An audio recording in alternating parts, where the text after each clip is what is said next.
Hello, and good morning, and good evening, and good night, wherever you are. My crew, the night shifters, this is ours. This is the Psalm of the day. Psalms 46, a psalm that I want us to look at this morning. The psalmist writes and says, God is our refuge and strength, an ever present help in time of trouble. Therefore, we will not fear, though the earth give way, and the mountains fall into the heart of the sea, though the waters roar and foam, and the mountains quake and with their surging. There is a river whose streams make glad the city of God, the holy place where the Most High dwells. God is within her. She will not fall. God will help her at break of day. Nations are in uproar, kingdoms fall. He lifts his voice, the earth melts. The Lord Almighty is with us. The God of Jacob is our fortress. Come and see what the Lord has done, the desolation he has brought on the earth. He makes wars cease to the ends of the earth. He breaks the bow and shatters the spears. He burns the shields with fire. He says, Be still and know that I am God. I will be exalted among the nations. I will be exalted in the earth. The Lord Almighty is with us. The God of Jacob is our fortress. Now, this is a very interesting psalm, and I like it. Sam Dambuki, how are you doing, sir? Good to see you. Um, this is a good psalm for us to learn and meditate on this morning. And it starts by saying that God is our refuge and strength. Now, from the past studies that God has been described in many terminologies. And this is not far off from what we have been discussing and talking about. You see, the psalmist identifies or tells us that God is our refuge and strength. When you look at the word refuge, you know, we know that refuge, when you take refuge into a place, it is because of the safety that you can be guaranteed in that place. So God becomes the safety net. That's where we go for our safety. He is our refuge. We run unto Him because he only is able to give us that protection that the government and other institutions cannot guarantee. He is also our strength. At a time like this when everybody is going through stuff and we are weak in our spirits, we are weak in the way we do things, and we are not motivated, we don't have the psyche anymore.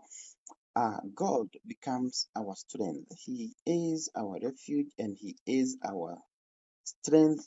And not only that, the psalmist says that He's the ever present help in times of trouble. You see, trouble awaits all of us in one way or the other. Nobody can tell me they have not been in some sort of trouble. We we will be in trouble. We have been in trouble.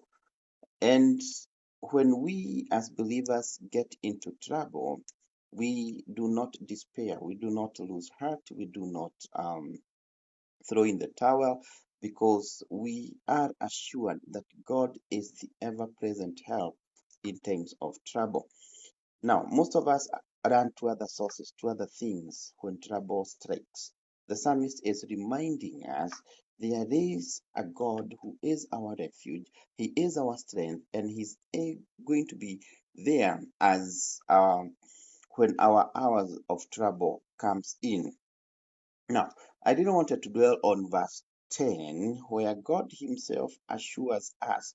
He says, Be still and know that I am God. Be still and know that I am God. He continues to say that I will be exalted among the nations and I will be exalted in the earth. You see, that statement is a statement of reassurance. You see, when God says, Be still, nobody can tell you to be still when you're already still. You are being told to be still because there is some uncomfortable situations. You are probably your heart is your heart rate is way high. You are not still mentally, emotionally. You're disturbed, and psychologically. You're not even thinking straight. There are so many things happening, and you're not even in a position to even think straight. You see, the psalmist comes bringing forth the word of hope. And he says, be still. And this is God Himself. God Himself is saying, wherever you are, whatsoever you are going through, I want you to be still. And in that stillness, you will know that I am God. You see, yesterday we looked at the names of God and alluding to what Moses was told by God, I am what I am. I am that I am. I am what I am. I am the I am. God is that which you need. And in when it comes to issue of stillness, stillness of the mind, stillness of emotions, stillness in all aspects of life, God is saying He would rather you be still and know that He is God. We are living in times when everybody is disturbed. There's something that is disturbing you, something that is disturbing me. Families are breaking up. Marital infidelity is on the rise. Um, uh, Kenyans are being looted by their government, left, right, and center, including the COVID-19 money. And there can be no stillness when the situation is like that.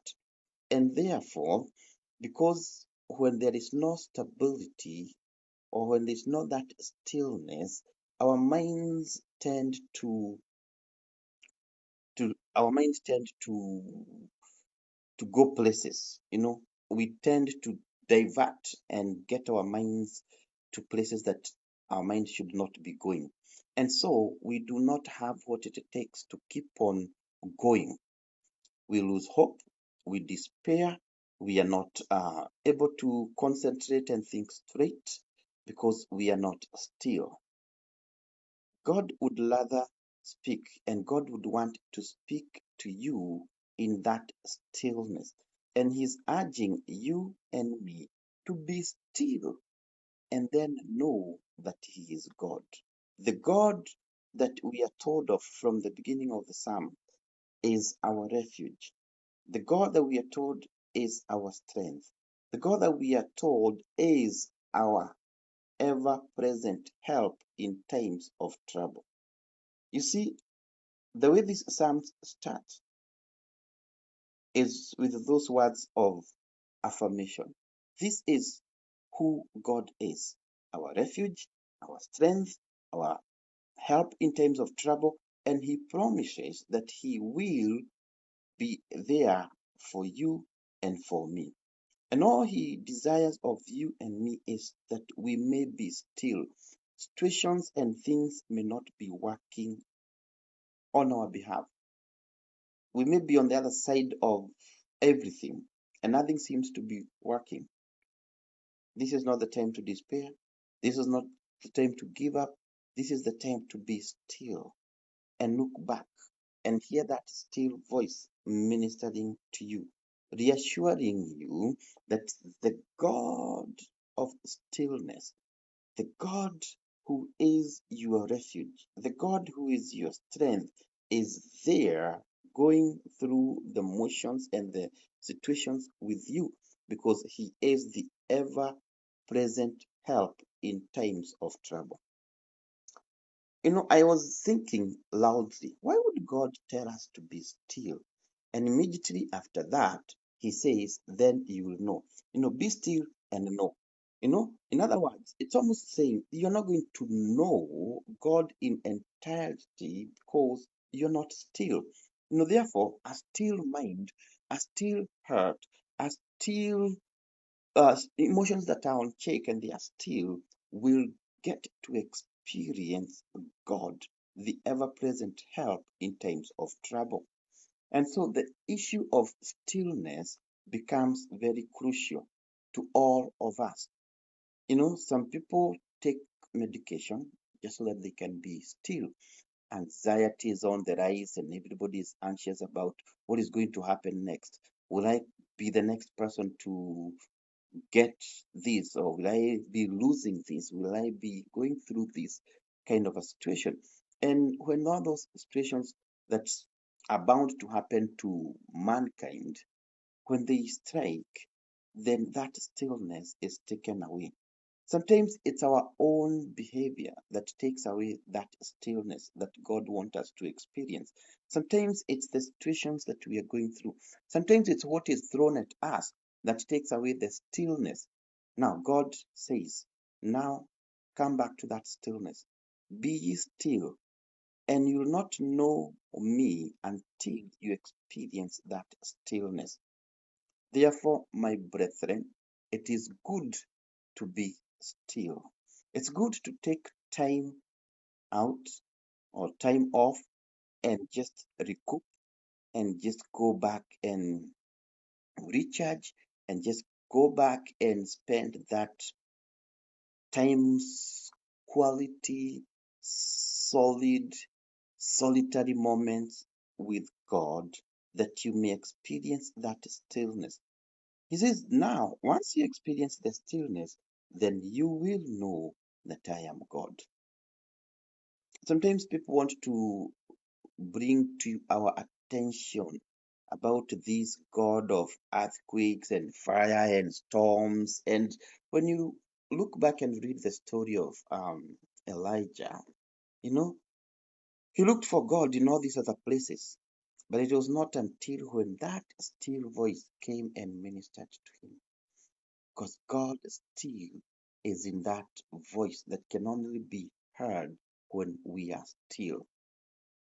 I do not know what you're going through, and I don't want to be ignorant of the obvious. Everybody everywhere is going through stuff, and therefore it is times like these when we know for sure whatever we are going through can destabilize our hormonal imbalances and the way that our bodies are supposed to function.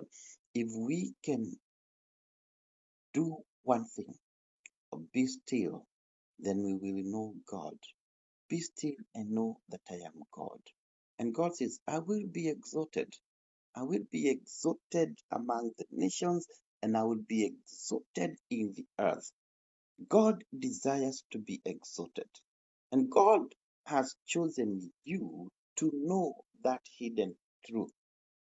He is expecting you, he is counting on you to exalt him among the nations and on the earth. But that cannot be realized when you are still. Be still, then once you are still, then you will know who God is. You know, stillness brings forth that calmness and the peace that the peace that Paul talks about, the peace that surpasses all understanding of men. And as Prophet Isaiah writes, says, um, God keeps him in perfect peace, whose mind is stayed on him because he trusts in him. The more we keep ourselves aligned to the will of God, then this peace can be ours. And once we enjoy that peace, we will enjoy the stillness, and with that stillness, we will know God. Daniel 11:32. No, Daniel writes and says, the people who know their God shall be strong and they shall do exploits. You see, the people that will be strong, the people that will do exploits are the people that know their God. And here the psalmist says, for you to know that God, then you need to be still. Because I believe God will speak clearly to you when you're already still. All this noise making, all these hula barus and all these other things, God desires that stillness. I believe his spirit is attracted by that stillness. When you are still, you're at a better place of hearing God. If you're perturbed, if you're not still, I will pray that God gives you that stillness that only He can give. But then when you look back at that psalm again, be still and know that I am God. You see, the responsibility of being still also lies with you. You know, God will not tell you, be this, when He has not given you that what it takes to make you be what He wants you to be. If He says, be still, it's because He knows you have the ability to shed off those things that are causing you not to be still. Therefore, it is your responsibility as much as it is my responsibility to learn to be still. And once we are still, we will know God. And once we know God, we will be the people talked of in the book of Daniel 11:32. The people that know their God shall be strong and they shall do exploits.